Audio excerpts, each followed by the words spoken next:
Hey guys, tonight's story isn't about heroes, it's about endings. The slow, quiet kind. The kind you don't notice until it's already too late. We're heading back to a time when gods still had names. Kings still believed they could live forever, and empires thought fear was enough to keep the world from changing. But nothing lasts forever, not even Assyria. So, before we begin, get comfortable, dim the lights, maybe brew some tea, or just listen to the fan hum in the background. And if you enjoy drifting through the ruins of history with me, feel free to subscribe, but only if you want more quiet collapse and ancient dust in your dreams. Now, close your eyes, or don't, because the world's most terrifying empire is about to die, and you're going to watch it happen. Congratulations, you've just woken up in the year 612 BCE. The good news, you're in Nineveh, capital of the mighty Assyrian Empire. The bad news, it's also the last place on earth you want to be right now. Your eyes blink open in a room carved from ancient stone, lined with fading murals of gods who stopped listening months ago. The air is thick, not warm, not cold, just heavy. It's waiting for something. You sit up slowly, bones aching from a mattress that's really just a stack of straw and regrets. The morning light filters in through a cracked shutter, and the first thing you notice isn't the grand palace down the road or the looming ziggurat shadowing your district. It's the silence, the kind of silence that isn't quiet, just tense, like a crowd holding its breath, like the pause before a scream. Outside, the city still looks like it rules the world.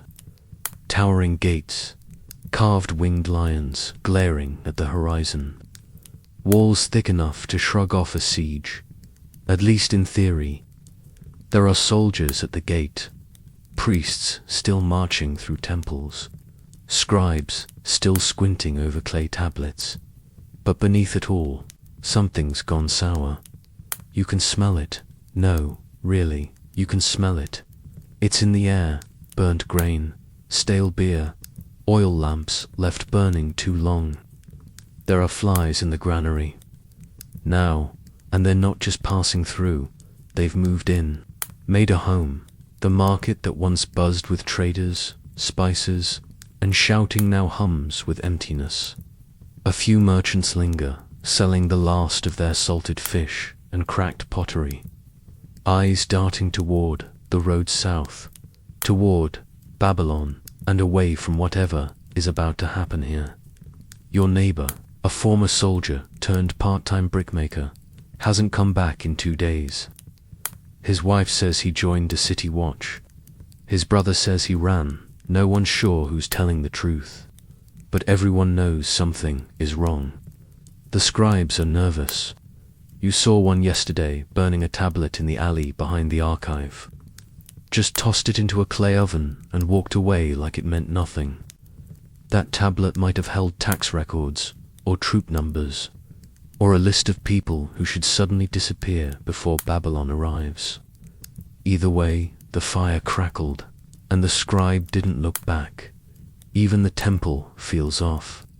The gods, Asura, Ishtar, Nergal, used to demand daily offerings, smoke and song and sacrifice.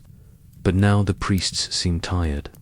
Their voices hoarse, the statues less polished, the altars quiet. And when you passed the shrine of Nabu last night, someone had scratched a message into the stone. The gods have left. Run. You laughed.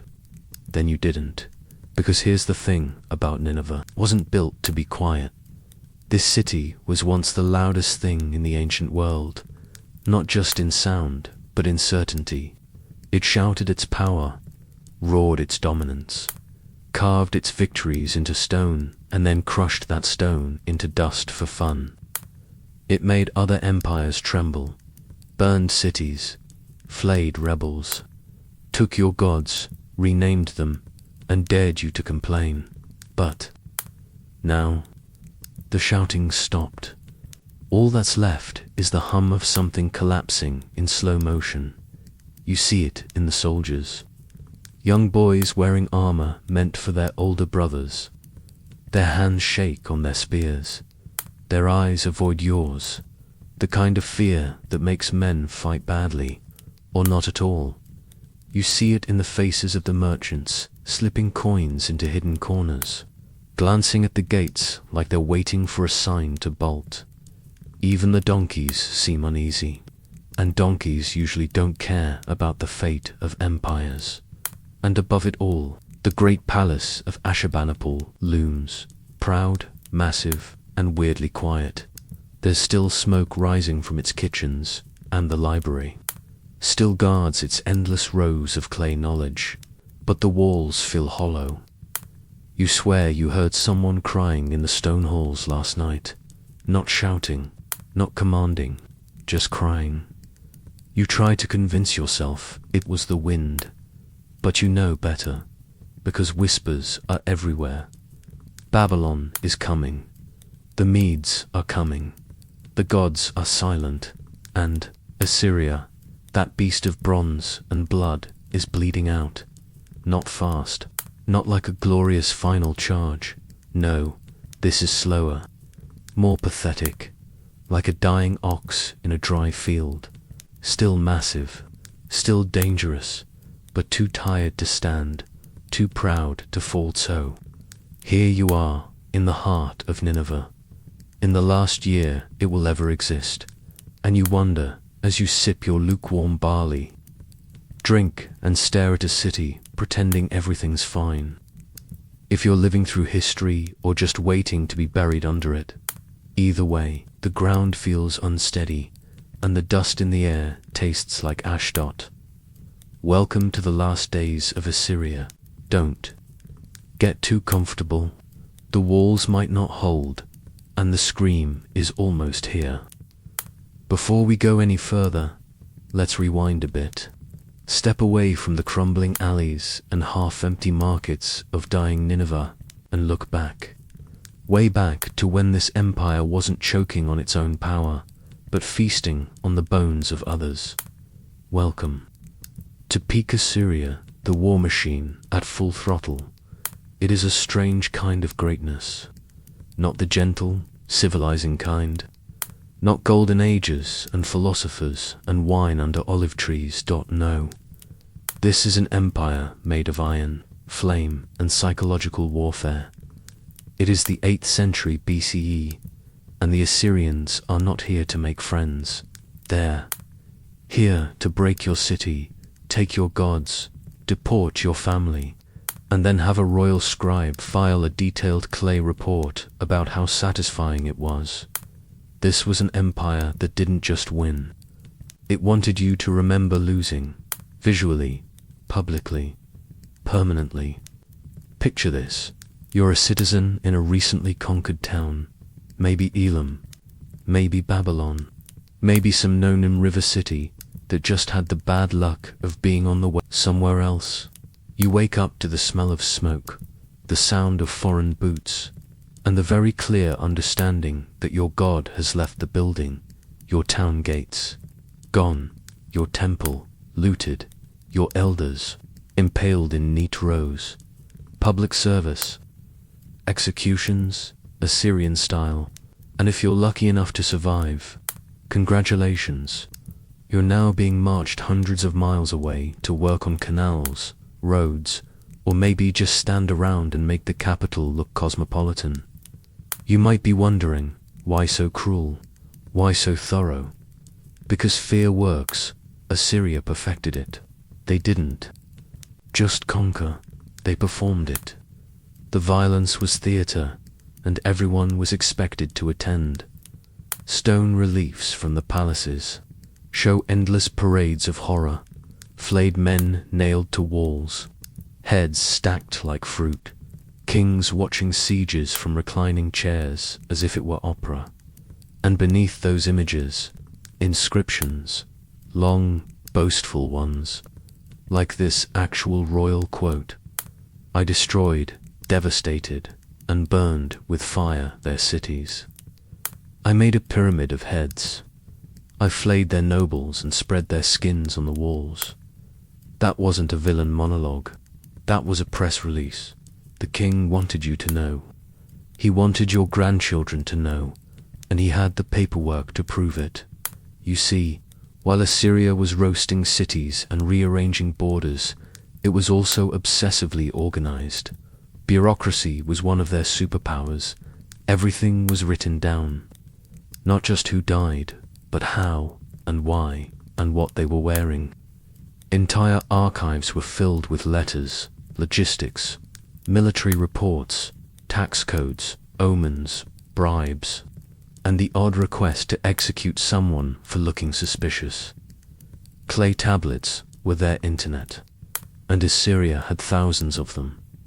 There were departments for everything: grain distribution, temple administration, foreign hostages, magical counter-curses. If you blinked too hard at the moon, some priest filed it under potential portents. Immediate ritual needed. And at the top of this violent filing cabinet stood the kings. One in particular deserves a mention. Ashurbanipal. He ruled during the final golden flicker of Assyria, and he is history's favorite contradiction. On one hand, he built the greatest library in the ancient world, collecting texts, dictionaries, omens, and the Epic of Gilgamesh before it was cool. On the other hand, he had a hobby of personally flaying rebels and displaying their skins like rugs. He once described how he leashed defeated kings like dogs and forced them to eat scraps under his table. This was not metaphor. This was his literal dinner party. Ashurbanipal was literate, artistic, and deeply cultured in the same way a shark is technically a good swimmer. And this duality was Assyria. It could build irrigation systems, codify law, hold together a diverse multi-ethnic empire through sheer force of administration, but it was always built on the same foundation: brute force, terror, control. There were no elections, no consent, only submission. You served the empire because it was that or die, and people did die in the tens of thousands. Sometimes just to make a point. Sometimes because someone blinked at the moon again. So no, Assyria was never loved. It wasn't admired like Egypt or romanticized like Greece. It was respected. Sure, in the way you respect a storm, or a falling boulder, or a god who forgets your name. But love? No. Assyria ruled by fear. And for a while, it worked. No one dared resist. Entire cities surrendered at the rumor of approaching troops. Kings sent tribute and children to serve in the royal court just to avoid being on the next mural of enemies. Being dismembered artistically. But here's the problem with fear. It works until it doesn't. You can rule by terror, but it's a fragile kind of loyalty. It's quiet while you're strong, but the second you stumble, the second the whip slips from your hand, everyone you hurt remembers, and no one comes to help. By the time Ashurbanipal died, Assyria was already smoldering. The provinces were restless, the neighbors were watching, and the machine had been running too hot for too long. The empire didn't fall because it was weak, fell because it had made itself too hated to survive. Fear bought obedience, not resilience. And when the flames came, they found an empire full of people who didn't want to save it. They wanted to watch it burn, and soon they would. By the late 600s BCE, the cracks were no longer small. They ran across the empire like spiderwebs through old stone, creeping silent at first. Then suddenly, everywhere, provinces that once bent the knee now fidgeted. Tribute shipments arrived. Late, or light, or not at all. The empire, vast, bloody, unrelenting, was starting to feel hollow. The borders were too far. The armies too tired, the taxes too high, the gods too quiet, and worst of all, nobody was afraid enough anymore. It didn't happen all at once. There wasn't a single dramatic moment, no lightning bolt or betrayal at a feast. It was slower, rotting timber, not crashing stone. Cities on the fringes stopped obeying orders. Governors forgot to send grain. A minor rebellion in Elam. A border skirmish near some local priest declares he's had a dream where Assur weeps. Blood. Nothing too serious at first. But the problem with an empire built on fear is that it only works if fear remains constant.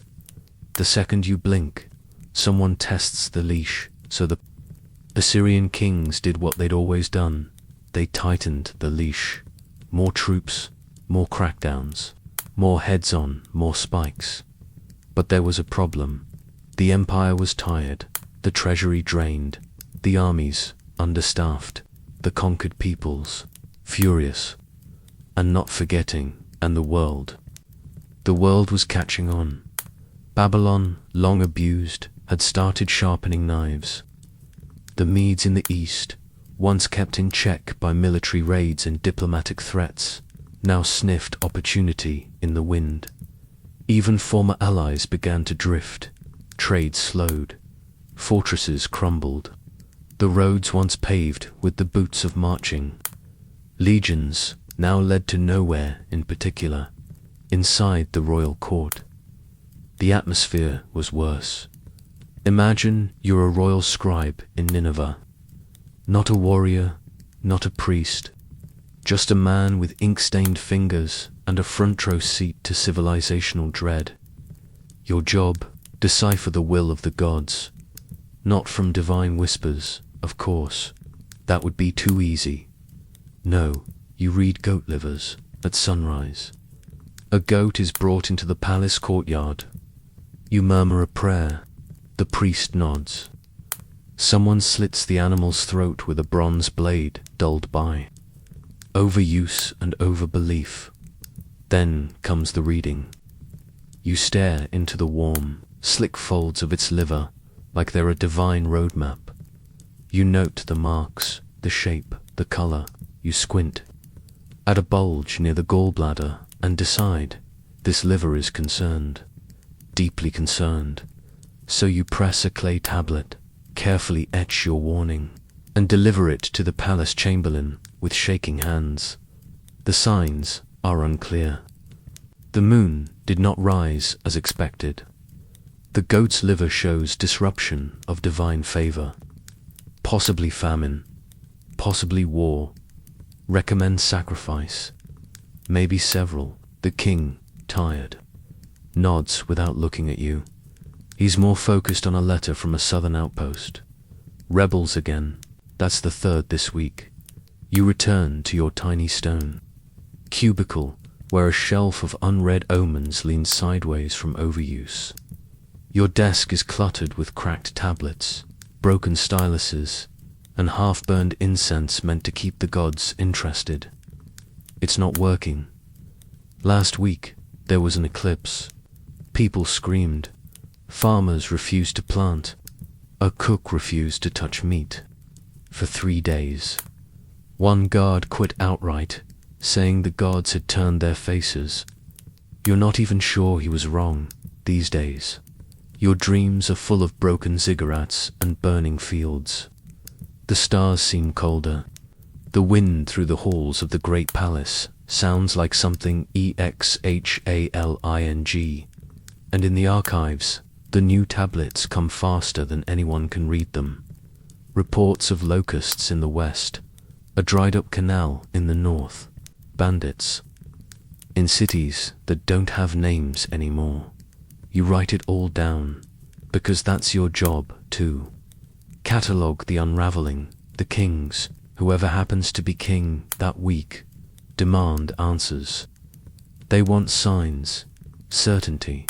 They want the stars to say, Assyria shall endure in perfect Akkadian. But the stars don't talk, and the goats keep dying anxious, so the crown grows heavier. not just for the king, but for everyone underneath it. Royal court becomes a place of whispers and clenched jaws. No one speaks too loudly.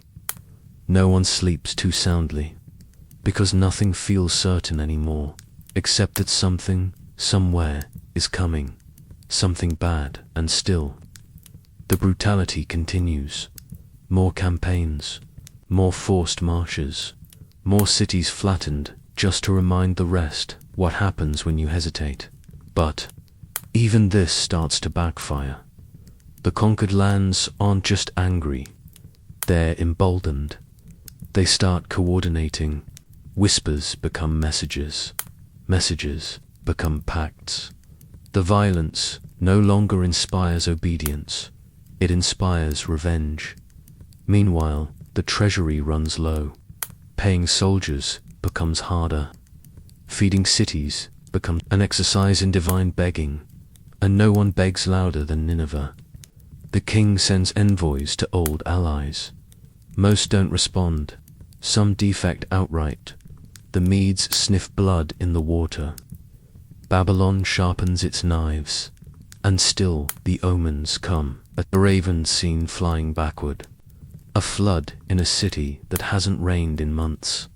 A goat born with one eye, staring directly at the palace gates. You don't need to be a scribe to interpret that. Even the goats know what's coming. And through it all, the weight of the crown presses down, heavier, tighter, quieter. Assyria doesn't collapse like a wall, it sags like a rotten beam, groaning under its own cruelty, warping beneath the weight of centuries of rage and retribution. The kings can no longer see the empire clearly, only what they want it to be. But out there, beyond the gates, the world sees clearly, and it's coming with torches. Once upon a time, Babylon was the bullied little brother, rich in culture, rich in gods, but repeatedly flattened under Assyrian boots. Its temples were looted, its kings humiliated, its cities set on fire more times than anyone could count. But Babylon has a long memory and patience, and in the final years of Assyria, Babylon stopped licking its wounds and started sharpening its blades. Enter Nabopolassar, a man with one goal: unmake Assyria.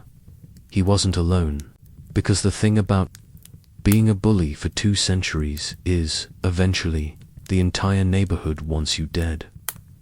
Babylon reached out, quietly at first, to other battered empires and bitter hill tribes, to the Medes, lurking in the east wild, horsebound warriors with scores to settle to the Scythians, fierce nomads from the north who didn't need much of a reason to burn things, to the Elamites, the Persians, the Arameans, and everyone in between who had ever watched an Assyrian army march through their fields like locusts. The alliance was stitched together with backroom handshakes and shared hatred, a coalition of equals, but of enemies united by the same desire to watch Nineveh fall. But Babylon did more than sharpen swords. It spread stories across Mesopotamia, through dusty trade roads and whispered tavern talk. A rumor began to grow. Assyria is dying. It didn't matter if it was true yet. What mattered was that people believed it. City-states that once trembled at the sight of Assyrian messengers began hesitating. Some delayed tribute, some stopped altogether. A few quietly switched sides. It wasn't open rebellion. Not yet, it was something worse. Doubt, and as doubt spread, so did war. Not the clean ceremonial kind. Not a clash of armies in fields of honor. This was slow war, dirty war. The Medes struck from the mountains, hitting supply lines, burning fortresses, then vanishing back into the hills. Babylonian troops pushed north, in waves, cutting off roads, torching border cities, besieging Assyrian strongholds one by one. Sieges in this world weren't like the movies. There were no grand charges, no heroic last stands. There was starvation, there was dysentery, there was betrayal. Cities held out for months, sometimes years, surrounded by enemies, slowly devouring their own food, then their animals, then their hope. Disease bloomed in the wells. Rats became currency. Citizens whispered in alleyways about escape or surrender or murder. Sometimes the gates were breached, sometimes they were opened, because that's the cruel genius of siege warfare. The enemy doesn't always have to break in. Sometimes your own people do it for them. Back in the Assyrian court, panic sharpened into desperation. The kings, what was left of them, responded the only way they knew, with more executions, more campaigns, more decrees, etched in trembling Akkadian, promising divine victory and total obliteration. But even the tablets looked tired. The generals grew paranoid. Some defected, some disappeared. A few were assassinated in their sleep, or during dinner, or while relieving themselves behind the palace latrine. Trust was gone. Command was splintering. And worst of all, the empire was bleeding out from the inside. As Babylon and its allies pressed in from the borders, revolts began bubbling up in cities still under Assyrian control. Not bold, open rebellion, but the quiet kind. Governors stopped sending reports. Garrisons refused orders. High priests declared new prophecies. Old alliances crumbled. Loyalists were exiled, then hunted, then erased. Assyria had always ruled through fear, but now its enemies weren't afraid, its allies weren't loyal, and its own people were too exhausted to keep pretending. Even the gods seemed to vanish. Omens, once tools of royal authority, turned ominous. A temple collapsed during a feast. A plague struck the capital during a full moon. A meteor fell near the Tigris, and a priest publicly declared it the fingernail of a dying god. He was executed, but people remembered his words. By 614 BCE, the walls were closing in. The Medes took Asshur, the religious heart of the empire, a city thought invincible. It fell in days. Not because it lacked defenses, but because the defenders had stopped believing. The message was clear. If Assur could fall, anything could. And now, Nineveh was next. The final years weren't a collapse. They were a slow-motion devouring. A great beast being torn apart by 1,000 cuts. Borders burning. Generals fleeing. Citizens rioting. Enemies surrounding the corpse, knives drawn. As it twitched in its death throes, the Assyrian Empire wasn't dead, not yet, but it was on the floor. It was alone, and the world had come to collect. The siege of Nineveh doesn't begin with trumpets or banners. It begins with a silence, a thick, heavy kind. The kind that settles over a city like a wool shroud pulled over a corpse that hasn't stopped twitching yet. It's 612 BCE, and outside, the gates, Babylon, the Medes, and a dozen old enemies have gathered with torches, siege ladders, and memories that ache like broken bones.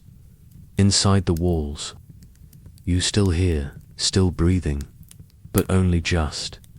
Nineveh once claimed to be the center of the world, the home of kings, gods, lions, and dreams carved in alabaster. But now, it's a coffin made of stone and fear.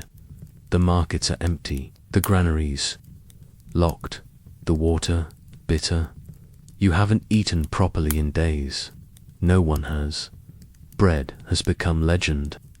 Rats are currency, and hope is a rumor no one repeats out loud. The gates are shut, but nothing feels safe, because the enemy isn't just out there, it's in here. to guards steal from storerooms. Soldiers mutter about escape. Even the palace, once untouchable, has started devouring itself. You hear stories, the king, Sinshorishgan, or whatever's left of him, praying alone in the dark, not commanding, not rallying, just whispering in old Akkadian to gods who no longer answer. Even Asua, once feared across the earth, seems quiet now. The priests say he's watching, but everyone knows he's gone. The city itself groans under the weight of its memories, walls cracking, temples looted, not by the invaders, but by their own priests, desperate to trade gold for food. The palace guards turn on one another. Carvings are smashed, statues pulled down for firewood. You pass the library one morning. The great royal library, Ashurbanipal's pride, once home to the knowledge of the world, gods, medicine, demons, treaties, poetry. Now, its doors are barred, its windows shattered, its tablets scattered like bones. Later that night, someone sets it on fire. Not the enemy, your own people.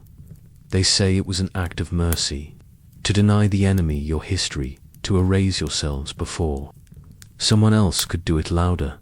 It works. The clay tablets, hardened in the flames, will survive, buried under rubble for 2,000 years.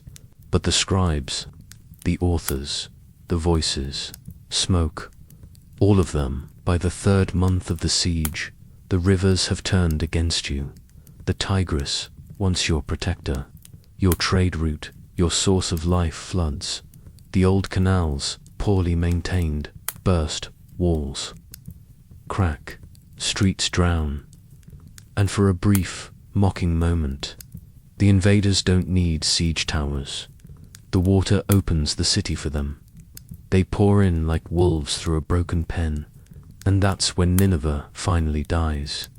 There's no order to it, no final stand, just chaos, screams, and the smell of fire swallowing stone. You run, everyone runs. No one runs fast enough. The Medes torch the temples. Babylonian soldiers scale the ziggurats and throw idols into the streets. A foreign king pisses on the palace threshold. A child screams your name and then vanishes into smoke. The streets run red and then black dot and then quiet. Again, not the shroud silence from before. Something deeper, total, final, in the end. You survive, barely. You crawl out from a collapsed building, your hands blistered, your tunic soaked in ash and someone else's blood. The air is hot, not warm, hot. The kind of heat that smells like cooked bone and burning futures. You walk barefoot through what used to be Nineveh. There are no signs, no faces, just rubble, soot, and gods buried in their own altars. A mural cracks underfoot, a king hunting lions, his eyes wide with painted triumph. You step on his face. It doesn't resist. By sunrise, the smoke has taken the sky. The sun is a red smear. Birds won't land, and the wind has gone quiet. This isn't just the fall of a city. It's an unwriting. The greatest empire in the world doesn't fall in glory. It doesn't get a farewell song. It burns. It collapses inward, like a wounded beast, and then it's forgotten. The enemies don't build statues, they build over the ruins. They carry off the gold and leave the bones to rot. Where they fell, Nineveh, the jewel of Mesopotamia, becomes a myth, a cautionary tale, a smudge on the map no one visits anymore. The Assyrian Empire, once master of the known world, becomes a bedtime story told in Babylonian homes. Don't be cruel, or you'll end up like them, and you keep walking, away from the fire, away from the screams, barefoot, dust-covered, empty, You don't know where you're going. Only that there's nothing to return to. The world is still turning, but your world just ended. Empires don't get funerals, they get dismembered. After Nineveh burns, the world doesn't pause to mourn. The Medes and Babylonians don't weep for the fallen giant, they carve it up. Treaties are signed, borders redrawn, spoils divided like meat. On a butcher's table, Ashur is renamed, Kala is stripped bare, Haran is passed between hands like a cursed heirloom. The memory of Assyria, a name that once made armies flinch, becomes inconvenient, too cruel, too honor, too recent to mythologize, too dangerous to keep alive. And so the world begins to forget, not all at once. It fades the way blood dries, slowly, darkly, leaving behind a shape you can't quite clean. For those who survive the fall, there's no restart, just endurance. You're no longer a citizen of anything. No state, number, king, no gods left on their pedestals. You're just someone with smoke in your lungs and memories that feel like bruises. Your old home, gone, walls cracked, roof sagging. Your neighbor's house, the one with the blue tiles, is now a collapsed shrine to someone else's victory. The streets you once walked as a soldier, proud and armored, are now filled with scavengers and ghosts. Literally, in some cases, people say spirits linger where trauma clings, that you can hear screaming near the old palace gates, that if you stand too long in the ruins of the great library, you'll hear scribes still whispering curses in the wind. You don't believe it, but you don't stay long either. Food is scarce, the land is scarred, not just physically, but spiritually. The rivers don't flow the same. The air feels thinner. The animals don't come back. The Babylonians bring their own gods. The Medes bring new governors. But nothing replaces what was lost. Not really, because there's nothing left to rebuild on top of the earth itself. Feels tired. You see others, people like you, returning to broken towns with the look of sleepwalkers. A man with one arm picking through rubble where his bakery used to be. A woman sewing clothes in a temple that no longer has a roof. Children playing in a courtyard full of bones, because they're too young to know better, and no one has the heart to stop them. One day, you meet another former soldier. You remember him.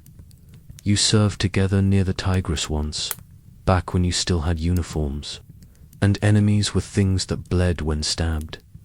Now he's barefoot, sunburnt, and selling rusted tools from a broken cart. He nods at you. Like a stranger, you ask what happened to his unit. He doesn't answer. He just looks at the sky for a long time. And somehow, that tells you everything. There's no triumph here. No songs, no new Assyria to rise from the ashes. There's only survival. And sometimes not even that. The victors build. New cities write, new epics declare, new gods and laws and empires. But they do it quietly, because even the victors don't want to remember what Assyria was. They don't preserve the murals. They don't recite the names of the kings. They don't repurpose the ziggurats. They let it all sink, because to remember Assyria is to remember the flayings, the mass deportations, the pyramids of skulls, and the cold machine of conquest that once kept the world on a leash. And maybe that leash could find a new hand. So they forget, and they teach others too. Forget. Years pass, then decades, and the word Assyrian becomes something vague, a shadow behind older myths, just another name scratched into a tablet. No one bothers to translate. The city of Nineveh, once the beating heart of the known world, is swallowed by earth and time. its walls crumble, its gates rot, its gods fall silent, and above it all, grass grows as if the earth itself is trying to hide the evidence. You live out your days as a ghost in a world that no longer remembers your name. You speak less, you walk slower, you stop dreaming of the past, because the past has been burned, buried, erased. The only monument left is your own memory, and even that flickers. Empires die twice, once in fire and once in forgetting. Assyria got both. Empires don't always go out with a roar. Some vanish with a whimper. Some, like Assyria, go so completely missing that for over 2,000 years no one even remembered they were gone. There were no legends, no romantic poems, no glorious myths, passed down in hushed, reverent tones, just silence. After Nineveh fell in 612 BCE, the earth itself seemed to conspire to forget it. The winds blew sand across its bones. The rivers shifted. The cities once filled with stone lions and iron soldiers were buried in mud, ash, and time. Assyria, the empire that once branded its enemies with hot knives, deported entire nations, and wrote its victories in human blood, became a ghost story no one told in Greek texts. It's a passing reference, a shadow behind Babylon, a vague echo in Herodotus, who wasn't even sure where the ruins were. For centuries, travelers walked right over what used to be palaces. Farmers planted wheat above long-forgotten libraries, and shepherds grazed their flocks atop the buried gates of kings, who once called themselves lords of the world. No monuments, no inheritance, just dirt. And then, in the 1800s, the world finally tripped over its forgotten monster. European archaeologists, armed with shovels and imperial curiosity, descended on northern Mesopotamia. They thought they were looking for Babylon, or maybe something biblical instead. They found terror. They dug up stone reliefs of men flaying prisoners alive, walls carved with entire cities being deported, tablets, thousands of them, cataloguing war crimes, like tax records, lists of skulls, inventories of mutilations, receipts for burned villages. It was so methodical, so organized, so proud. What they found wasn't a culture built on beauty or wonder. It was a machine, finely tuned and utterly merciless. Assyria didn't rule with love. It ruled with certainty. The certainty that if you disobeyed, you would be erased, not just killed, but unmade. Your city ground to dust. Your gods mocked. Your name struck from every record. And for a while, that worked. People obeyed, until one day they didn't. And then neither did history. Because the truth is, no one wants to remember a monster. Not even the monster. Assyria's successors, Babylon, Persia, Rome, built their myths on grandeur, temples, laws, poetry. Ordered Assyria left behind no such stories, only warnings. In those buried tablets, we see a nation that could conquer everything except itself. A kingdom so obsessed with control that it forgot how to be remembered. And maybe that's the most terrifying part, that an empire could dominate the world and still vanish. That you can build palaces, libraries, monuments, and still be reduced to footnotes. Because fear can make people obey, but it can't make them care. And when the last torch goes out, people don't preserve what they feared, they bury it. If you want to know what a failed legacy looks like, walk the ruins of Nineveh. There's no tour guide, no crowds, don't just dust. And maybe that's the lesson, that brutality isn't eternal. that empires built on violence die, not with collapse, but with forgetting. Assyria didn't just fall, it was silenced. By the very people it once ruled. By the world it tried to dominate. And in that silence, it left behind a question that no inscription ever answers. What's the point of ruling everything if no one wants to remember? You stand alone. It's late afternoon in the ruins of Nineveh. The sun is low, bleeding orange across broken stone. The wind whispers through cracked archways and shattered ziggurats. You walk slowly, barefoot, maybe across dust that used to be a library, a palace, a city of gods. Each step stirs up grains of ash, long settled. There's no sound, no voices, no prayers, just the hush of a world trying to cover up a scar somewhere nearby. A bird circles, but does not land. Your fingers brush the edge of a fallen wall, smoothed by time, carved with the names of men who thought they would never be forgotten. You try to read them, but the stone is cracked. The words are faint. The empire is gone, and the desert is already taking it back. Grain by grain, bone by bone, memory by memory, until there's nothing left but silence. And that was the fall of Assyria.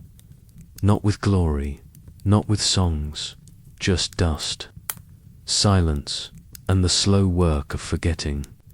If you're still awake, sleep well, and if not, may your dreams be gentler than theirs. Until next time.